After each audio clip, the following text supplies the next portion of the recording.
Hi, I'm Chris. We're here at NAMM 2015 still. And we're with Brandon on the Roland stand. He's got the new Promars plug out to show us. Yeah, so when the System-1 was first released, the SH101 was the first plug-out synth, and the plug-out synths basically are plug-ins that can be, VST3, VST2 audio units. VST2 we just announced, by the way. They can be dumped into the System-1 hardware, and you can play them without a computer. So they act like a plug-in when they're in the computer, or they can act like hardware when they're out of the computer. And also, it's a dedicated controller.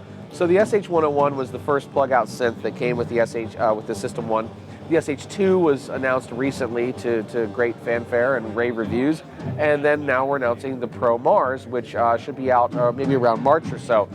The Promars is kind of a lesser-known Roland synthesizer, but it's quite rare, but an amazing sounding synth.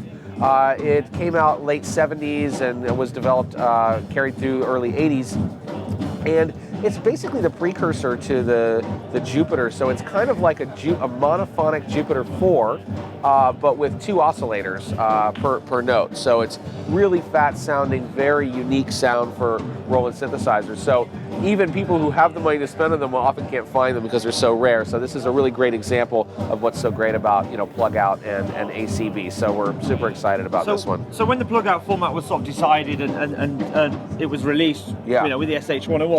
Was there already sort of a roadmap? Because obviously you're going to be sort of limited to what you can use as plug-outs without doing shift functions and too many layers and all that. Exactly, yeah. So, I mean, is there a roadmap? Obviously, you can't say what it is, but is there a roadmap for more of the range? Yeah, absolutely. Yeah, I mean, the System-1 sort of lends, even though the System-1 itself is a polyphonic four-voice synth, it really lends itself to monophonic synths. The keyboard is small, the layout, there's not, there's a lot of controls on here, like almost 70, but it's a couple of oscillators. It really lends itself well to certain synthesizers like the SHs, the Promars as well. Not so well to big polyphonic analogs.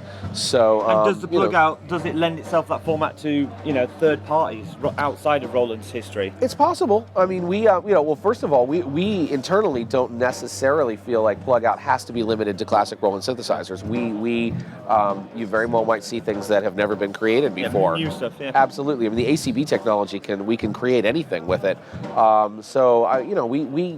We are very dedicated to plug-out, and we expect it to go a long way, and probably go, beyond just, classic monophonic synthesizers. Is it to convert existing VST instruments into the plug-out format? Is that a relatively simple process? Like other people's? Yeah. Like if somebody came to you and said, I want to get on board with plug-out. It could probably be done. Okay. Yeah, it could probably be done, and it's not something we would rule out. I mean, we like working with other people. But I think for proof of concept, and right now we kind of have a roadmap of the synths we want to release, but.